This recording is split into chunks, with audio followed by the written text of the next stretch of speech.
My name is Maureen. I'm going to be giving our talk today. We're going to have a mindful eating exercise in just a few moments. So I'm going to share with you that I am talking on behavior change today. So my clicker's not working right yet, Bill. Can we maybe click on the slides so that we get an advancement? Usually you have to click on the slide. Was it an on thing? Okay. I think because you've started the video, you have to click on the slide one time and then I'll be able to move. One more moment for us to get all the AV stuff working.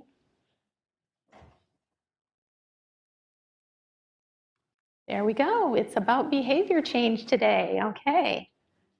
And in particular about eating behavior change. And we've heard Olivia share with us so lovely about the quality of the food that is part of the whole food plant-based diet, or the FAB4 as we have on our chart. But when we think about eating and eating behaviors, there's so much more than quality of food. And that's what we're going to be talking a little bit about today. When they asked a group of people to tell them how many eating decisions did they make in a day, they all estimated 20 or less. When they actually carried around a little clicker and started seeing how many decisions they made, all of them were over 200. We're making a lot of decisions around food every day. What do all these elements have in common? These decisions that we're making is our awareness. Are we aware of the decisions that we're making? Many times we're not. And so we're going to talk a little bit about mindful eating today. But let me first start with awareness. What is awareness? If you look here at the picture, you can see your awareness is in the center. But there's surely a lot of things we're not aware of. And both things are influencing our behavior. But you can only work on the things that you're aware of. So we want to talk a little bit about what are we not aware of? How can we notice that? And certainly if we're involved in intense entertainment or something of this nature, we may not even be aware that we're eating at all or what we are eating. If you're in a meeting and there's environmental cues to be giving you something to eat, you may end up eating when you're not even hungry.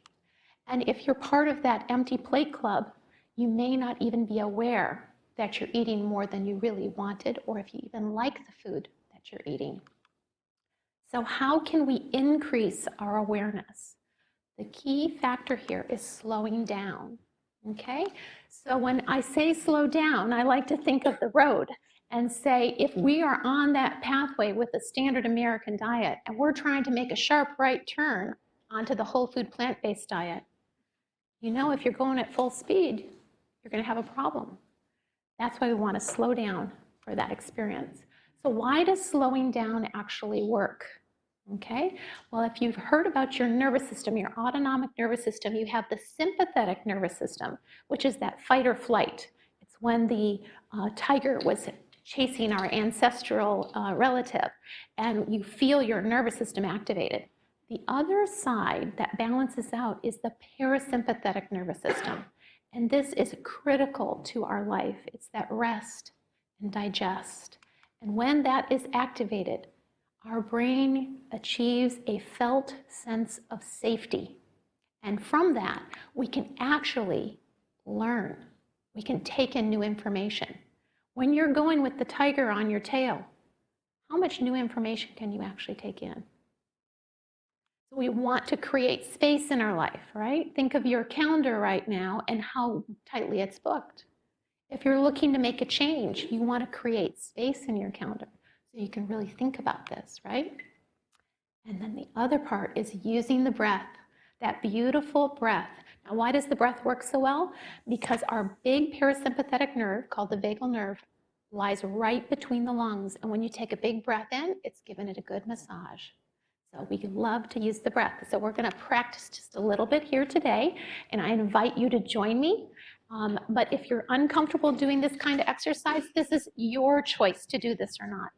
But these exercises become more powerful with practice because that's what we are as little learning machines. So make sure your hands are free and put your feet on the floor. I've given you a little visual there to work with. And then just check in with your spine. We want to see that the spine is very upright and it's okay to rest against the back of the chair a little bit if that feels more comfortable for you. Having the head balanced over the shoulders, and just check if you're holding tension in the shoulders, letting them soften a little away from the ears. And then soften your gaze and maybe lower your gaze. Might even be okay to close your eyes if that feels comfortable for you. It's really up to you. You're wanting to have a relaxed and alert state. And then just resting there. I'm going to be giving some instructions for you just to hear. Nothing for you to see on the screen. Feeling the weight of the body resting on the chair and your feet on the floor. Begin to notice your breath and see if you can take a little fuller breath.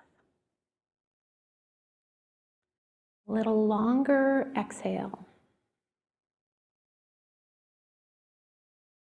Continuing that pattern of a nice full inhale and a long exhale. And then in your mind's eye, bring yourself to a peaceful place. Some place where you feel comfortable in nature or perhaps your home. Just imagine yourself there as you take another full breath in and let it go slowly. Can you imagine what peace feels like? 2 or 3 more of these beautiful breaths.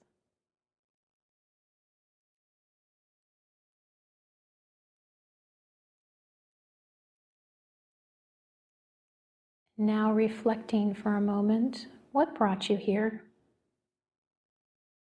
Why are you here? Is there a hope of gaining something? Or are you at a place in life you fear losing something? Looking with sincerity and kindness at your own experience. What has opened you up to this? I invite you to notice this goodness in you, this desire to care for yourself, to care for this vessel, this human body that holds your life. When you are ready, take another full breath in, and as you exhale, rejoin me at the screen. I'm including these instructions in your handout, and I'm encouraging you to use these reflections that we'll do throughout today by recording them into one of your devices and then listening back to them so that you can keep your attention inward while you're experiencing it. So we've talked a bit about quality. Is it possible the quality of the food can impact the quantity that we choose? And in fact, that is so. In this study here, they had 20 adults hospitalized, so they had no access to outside food. And they were offered a processed or an unprocessed diet for 14 days and then switched to the other diet. And you might say, well, of course they're going to eat more on that processed food diet. We know that. But what they added on here is they actually matched these diets for the prescribed or presented, calories, macronutrients, sugar, fat, sodium, and even fiber.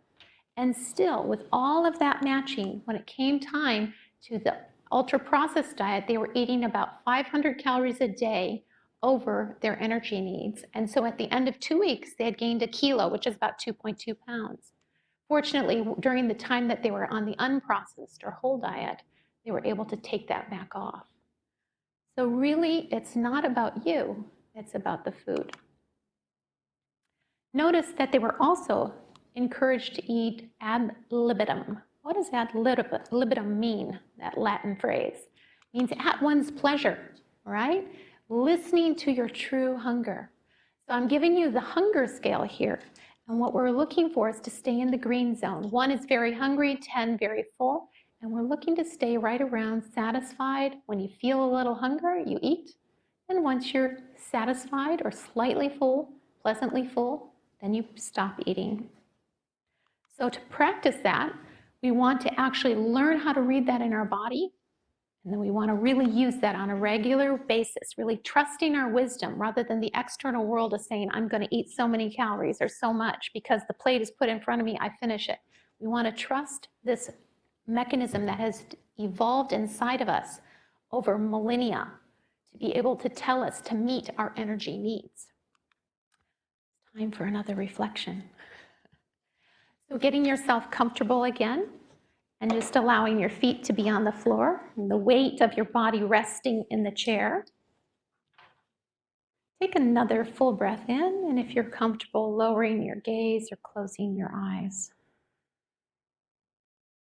Bringing your attention in as you breathe deeply for 2 or 3 more times, noticing in particular the abdomen. And ask, am I hungry?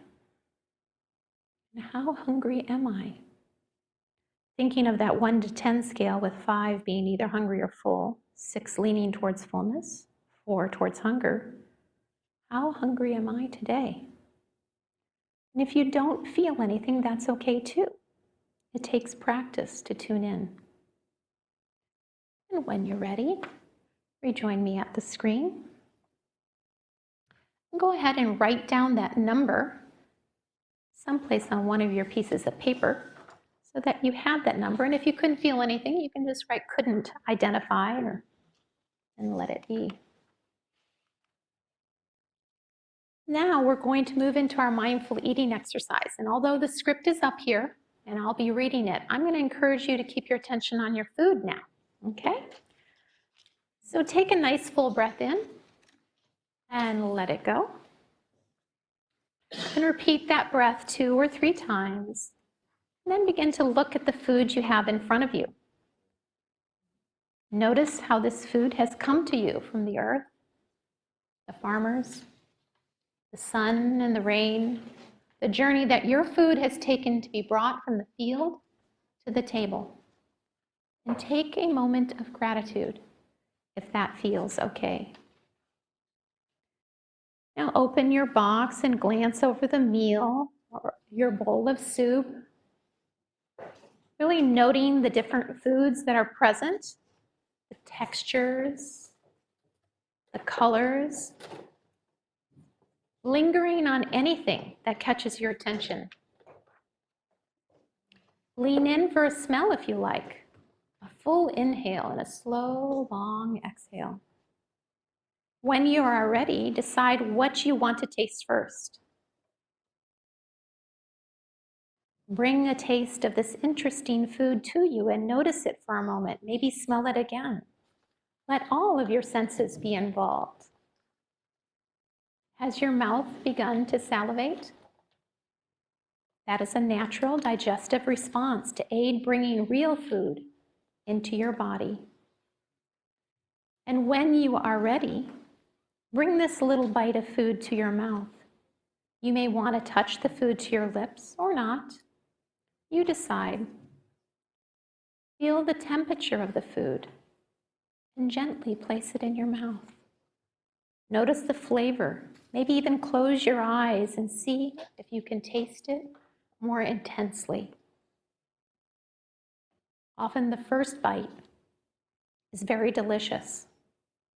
Savor it. Chew it. Slowly, slowly. There is no hurry. We rush with pressure through so many moments of the day. When we eat, it is time to slow down, to be kind to ourselves, to nourish this body with real food. When you are ready to swallow, swallow. Notice the swallow. Take another bit of food, lingering with any part of this experience. This is for you. Notice if your own habitual eating pace is trying to express itself. It may be much faster than what we are doing today. See if you can slow yourself down a bit, not as a challenge, but as a gift to you. There's no reason to rush.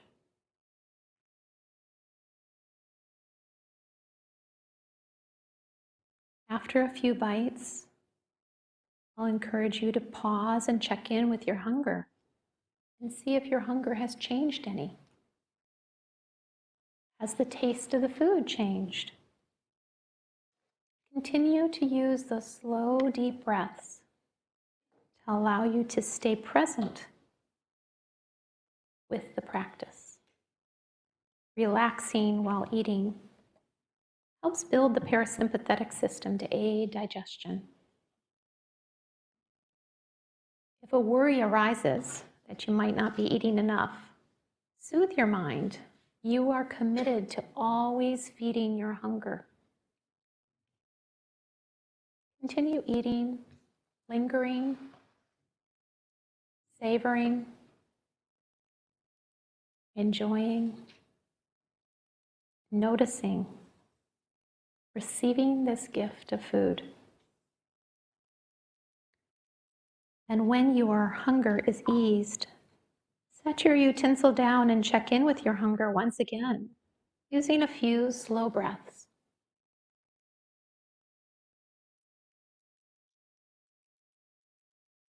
Are you still hungry? If food is left on your plate, how do you feel about that? Breathe a little more. Again, if you are still hungry or not, you decide. If you're not hungry, you can always wrap up these remains to take or toss. When you're ready, take a few more slow breaths and see if you can find gratitude for the food, for plenty versus scarcity,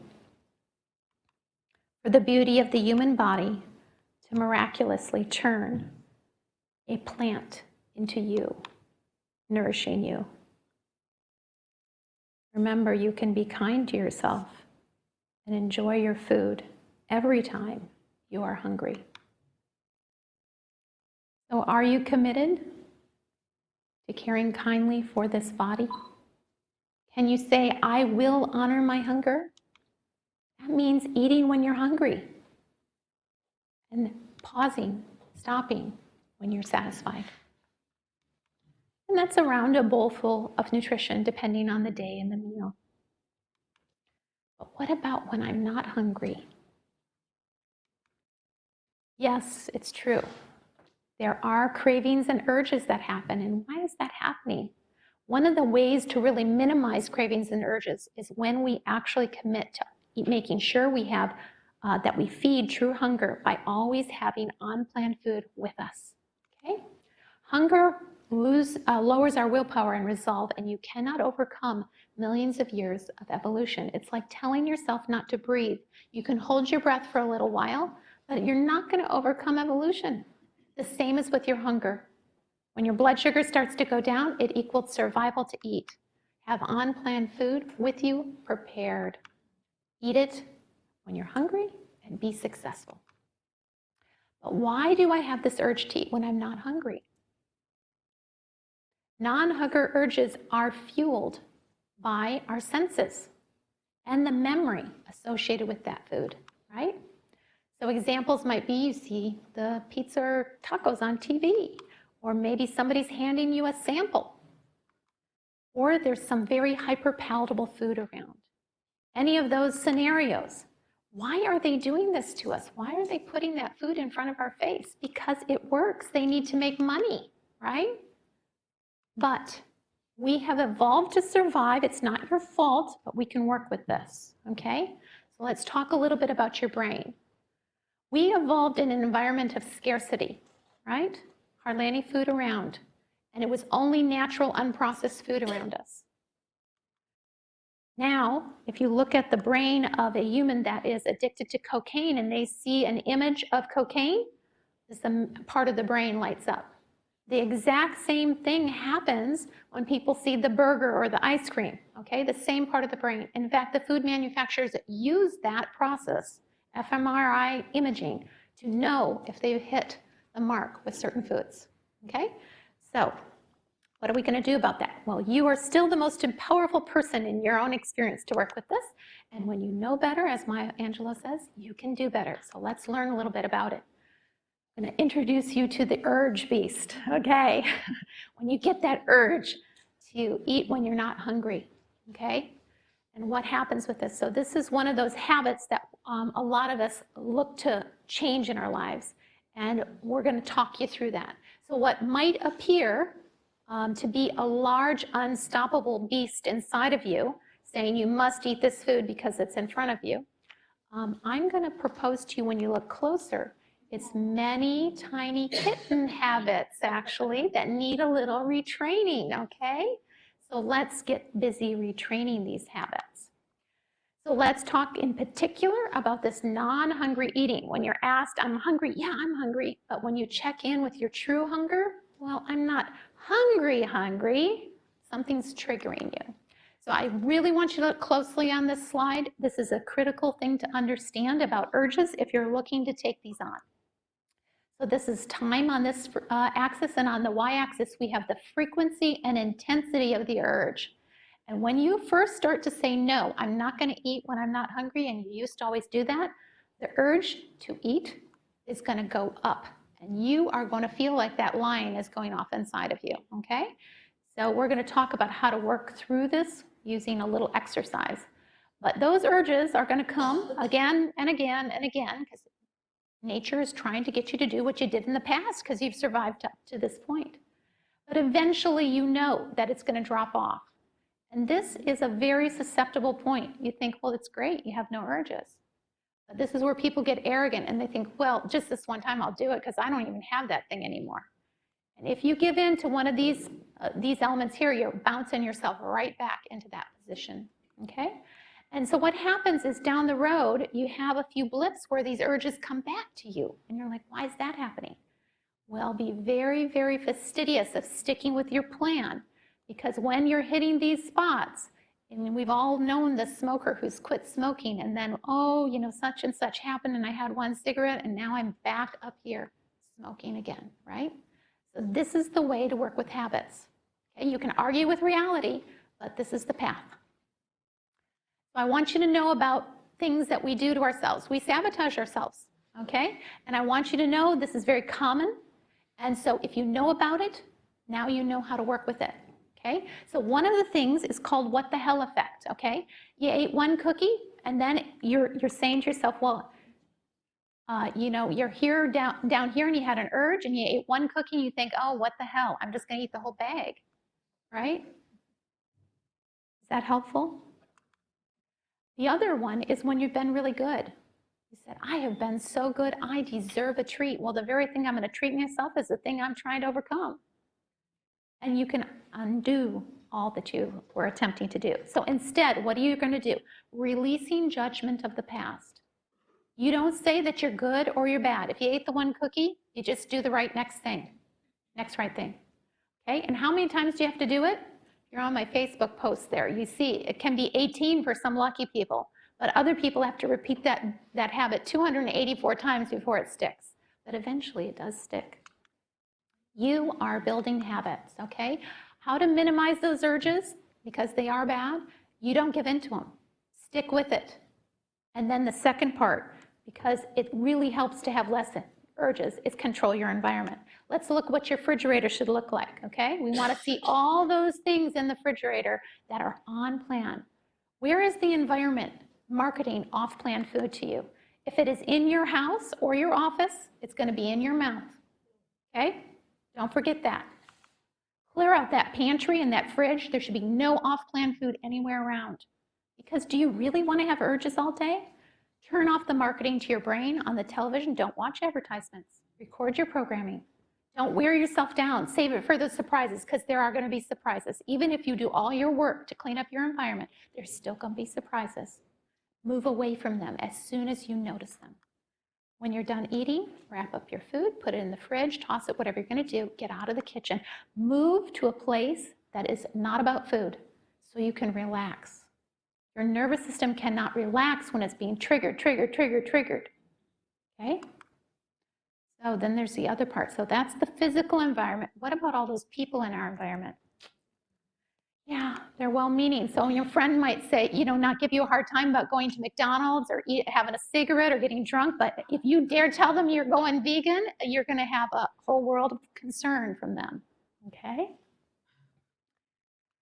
So I want you to practice your responses. I'm giving you 3 responses that you can use, and you have to find ones that are authentic for you. But if you have an agreeable personality, this will be a very challenging arena for you, is working with other social situations.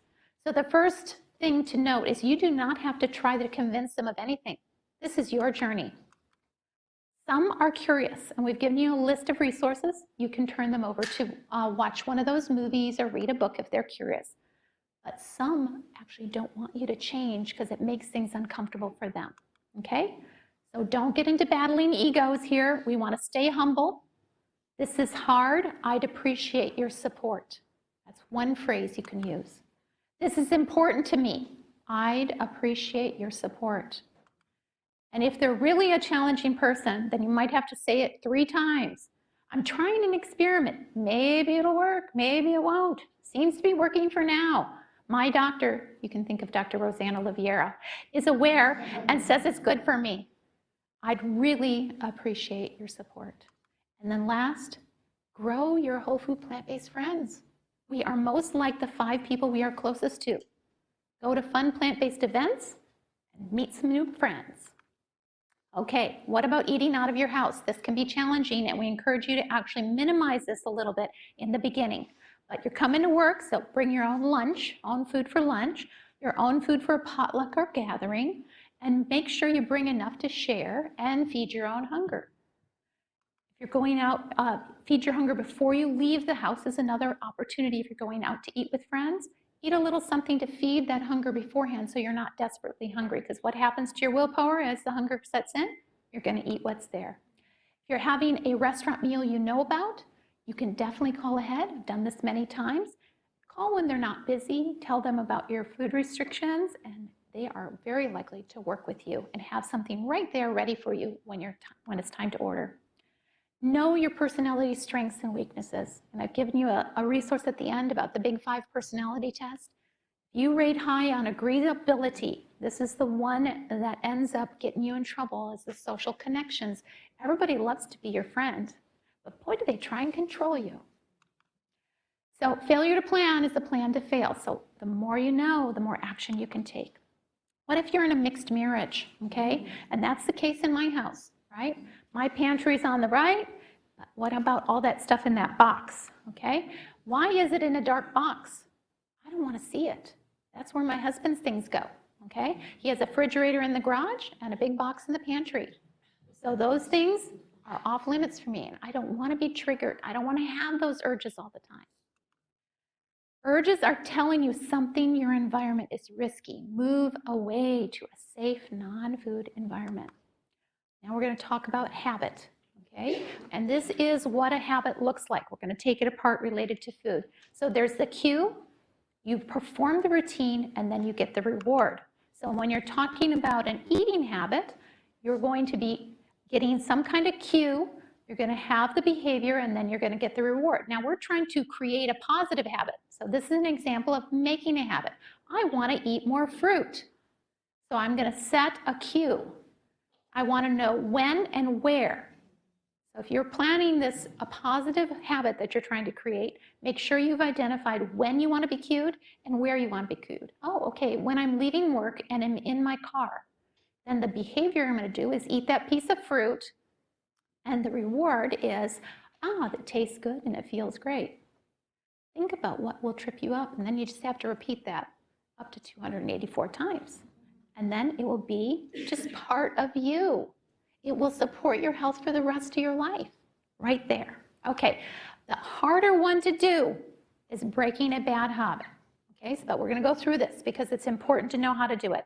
I'm using the example of eating when not hungry, okay? If you have that habit and you're wanting to break it, so some non-hunger urge to eat, you end up eating and you end up feeling, I feel so much better, okay? Happens again and again, and you've built that habit over time. Now I'm wanting to break it. You cannot just stop this habit. What do you have to do? You have to do one of 2 things. You have to either take and change the cue or change the behavior. So on the cue, can we really do much on that? We might be able to work on our environment a little less. So clean out that pantry, etc. We'll have a few less of those cues around. But what are we going to do when it happens? That's when we want to do our new behavior, okay? We're calling it the better offer. Replace this behavior. Because you know if you're not hungry and you're eating, what happens? You get too full, you're like the beached whale, you're burping and farting and not feeling good, right? So we don't want that. That's not actually feeling good in our bodies. That's inflammation. We want to feel good. So to truly feel good, let's release this tension that we're experiencing around this habit that we've built using the breath and a relaxing reflection and change our environment. This is the better offer. We're replacing the behavior, okay? We still end up with the same reward, release and feel better. Okay, so let's practice working with the urge, okay? And I want you to understand your urge, okay? So number 3 would be, this is a really bad urge. You're like about to break, okay? Number 2, it's somewhat uncomfortable and tense. Number 1, I'm feeling it. Wish it weren't here. 0, I don't have the urge anymore, okay? So time for a little reflection, and I'm gonna ask you to bring up one of those things from your past. So take a moment to settle in your chair, feet on the floor, empty your hands if possible. And bring your attention inward and imagine being offered one of your old favorites for a moment. This is to generate a mild practice urge. If you have a real urge, you don't have to use this step. Then begin to take a little deeper breath. If you can, bring yourself to your peaceful place in your home or nature. Use another full breath in and let it go slowly. Repeating that breath 3 or more times. Bringing your attention into the abdomen and ask, am I hungry? And how hungry am I? Am I a 4, a 5, a 6, a 7? If you are physically hungry, you will feed this hunger with nourishing food, but in our scenario today, your number is 6 or more, and you are now experiencing a non-hunger urge to eat. So scan the body, particularly around the throat, the chest, and the abdomen. And notice where you are feeling any discomfort or tension, and how intense is it? Giving this tension a number between 0 and 3, with 3 being very intense. Then take another deep breath in and just imagine taking that breath right into that tension. Filling up and letting go slowly. Name and describe what you are experiencing to yourself. Does it have a shape or a texture in your body? Breathe deeply into the tension. Use a long, slow letting go breath to see if you can soften it. You are not alone in this experience. Humans all over the earth have to work with the struggle to change for the better. Notice your mind criticizing you. Know this happens. Bring kindness to yourself for this added difficulty. When you're ready, bring yourself back into your peaceful place and imagine yourself there, taking a full breath in, letting it go again. Notice the level of discomfort and tension in the body now. Give it a number. Continue to breathe with kindness for yourself, knowing you are making an effort as an act to care for this experience, this body, this life. You are a good person. When you are ready, rejoin me and write down the number your tension was when you started, and then again after the reflection. If you were unable to get a reading, that's okay too. Just indicate you couldn't feel it. And in the real experience, if this number remains high, you repeat this. Okay, you repeat that several times, sometimes especially when you're peaking in that urge. important to repeat it several times. Some additional actions that you can take, and I call them fast actions because that urge comes on extremely fast. Move to a new room or a new space. Move away from the TV or other marketing. Try a drink of water. Take a walk. Connect with a supportive person. Practice the new behavior and not the old behavior. It is the fastest path to extinguishing that urge. Be humble. This is hard. But this is a journey, and we're going to have a lot of pausing. We're going to plan how to do better and then practice it. And that's where our journal comes in place. You've all gotten these early on. You can use this journal or another one of your choosing. And then I also have this little sample journal page for how you might script your journaling. When it comes to change, we want to focus our attention, accept what you can't change and change what you can. It's going to work for you. Turn a bad day when things go wrong into good data. What have you learned to make a plan for the next experience? You want to do a reflection right away when you ate that one cookie? Get yourself to a non-food environment, do a reflection. What went on? How did that happen? Was it an environmental cue? Was I able to change anything to make it different for next time? So that the next experience becomes successful. So I've included another reflection here. It's scripted. We're not going to actually cover this one today because of a time limitation, but it's there for you to use, okay? It's a planning success reflection, okay? And it's a few pages long. In the end, losers quit when they fail. But winners fail and fail and fail until they succeed. So we want to do some deliberate practice. Narrow your focus on just one habit. It's going to take a lot of effort, a lot of practice, a lot of reflection. Non-judgmental feedback from your coach, which we're going to talk to you about momentarily. Perseverance, and know that everyone in this room can change if you apply the formula. So text us. What are you going to text us? We want to have you start journaling your experience journal today, okay? As often as you eat or get an urge to eat. Snap a photo of your journal pages once a day and text them off to your coach. If you have additional questions, put them in a separate text. This practice is not for us. This is for you. You want to be honest with yourself. If you're trying to make a change, this is the way to be honest with yourself. Don't worry about bothering us. We'll silence our phone when we need to get some rest. Okay? You will not always get a response, but if you have a question, note it in the accompanying text, so we'll make sure to respond to that. We are not here to judge you. We're here to help you. You own your own journey. We want you to be successful, but it's not ours. Okay? An example of what that journaling might look like. Here you go. You have a little bit of hunger early in the morning. You're a 4. Okay? And you don't have that much tension, a little bit happening because you're off to work. Eat your oats. Then around 1 o'clock, you're feeling pretty hungry again, and you're having your chili, and your anxiety is going up a little stress from the morning's work. But here at 2 o'clock, you're not even hungry, but you are having major urges. Wanted my usual something sweet, feeling anxious, looked out the window and deep breathed for a minute with a visualization of my peaceful place. Repeated this 5 times before my experience softened. So it didn't work the first time. Very slowly it came down. Okay, what about the rest of the day? Well, by about, 2 o'clock, yeah, okay. So repeat this 50 or more times until you're free. And it may even be 284 times, right? We just know that we have to repeat it a lot. Okay. So now it's in the afternoon, and it's about time to leave from work, and you stop by the candy shop, the gift shop, and have a candy.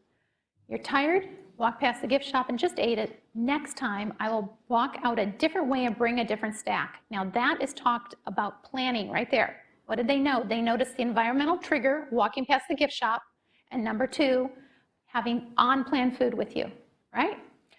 So then for dinner, what happened? Well, we ended up having the salad and some of our spouse's burger, ate my kale power salad, ate some of my family's food too, but still wanted something sweet, ate while watching TV. Now I feel overfull. So they went from a 4 to a 7, okay? And yet, even after they finally started drifting down to a 6, well, it had to have some pretzels because the husband was having Cheetos, Okay, now they say, oh, well, tomorrow I'm not going to eat those pretzels. Is that a plan?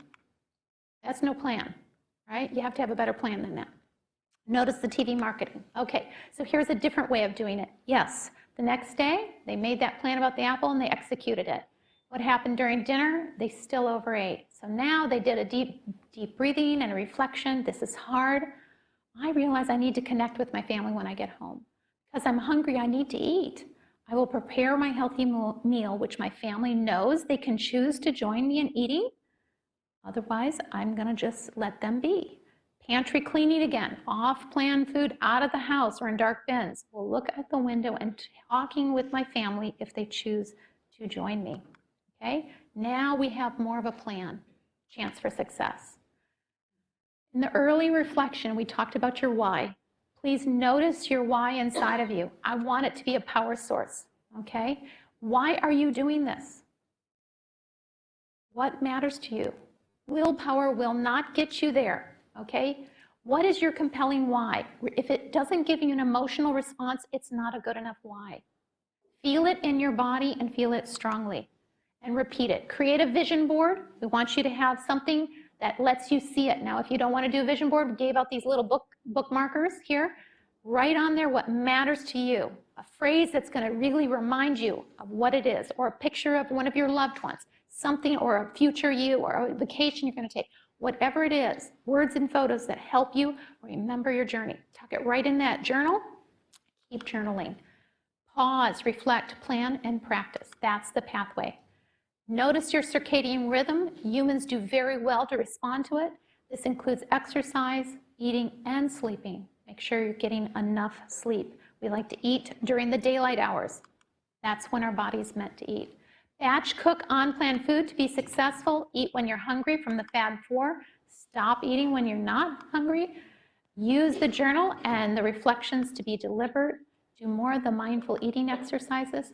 Focus on one habit at a time. Remember your why, it's your power source. Keep learning as much as you can. As you know better, you do better. Connect with friends that are whole food plant-based. Only you can change your life. Pause, plan, and practice. I've included some resources for you on the table there. It shows you again that our cookbook and eating half green light foods, half yellow light foods. Batch cooking, website to go to learn how to batch cook your food for the week. So that equals fast food, so you're not scrambling for food. Additional resources here on meditation, learning your personality, and a nice cup of tea from our friends in the cafeteria telling us some food and nutrition. That when you're not hungry, you can always have one of those herbal teas. That's soothing and comforting. Okay, The Road Less Traveled by Robert Frost. Two roads diverged in a yellow wood. Sorry I could not travel both. And be one traveler, long I stood, and looked down one as far as I could to where it bent in the other growth. I shall be telling this with a sigh somewhere ages and ages hence. Two roads diverged in a wood, and I took the one less traveled by, and that has made all the difference. Thank you.